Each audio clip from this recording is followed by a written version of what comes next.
जम्मू काश्मीरच्या सांबा सेक्टरमध्ये संशयास्पद ड्रोन आढळलेत। या क्षणाची एक महत्त्वाची बातमी कळते। जम्मू काश्मीरमधून सुरक्षा दलाकडून परिसरामध्ये आता सर्च ऑपरेशन सुरू झालेले आहे आणि सीमा भागात पाकिस्तानी ड्रोन दिसल्यानंतर सुरक्षा दल आता सतर्क झाले।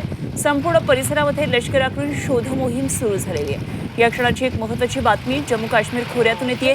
सांबा सेक्टरमध्ये एक संशयास्पद ड्रोन उडताना आढळून आलेले आहे। सुरक्षा दलाकडून या परिसरामध्ये आता सर्च ऑपरेशन सुरू झाले।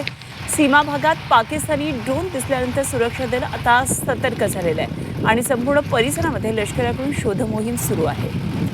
सध्या संपूर्ण जगावर युद्धाचं संकट असताना अशा प्रकारे संशयास्पद हालचाली सीमा भागावर सुद्धा पाहायला मिळतात। आधीच अत्यंत संवेदनशील असलेल्या या भागामध्ये ड्रोन उडताना आढळलेले आहेत, त्यामुळे या ठिकाणी आता सर्च मोहीम सुरू झाली आहे।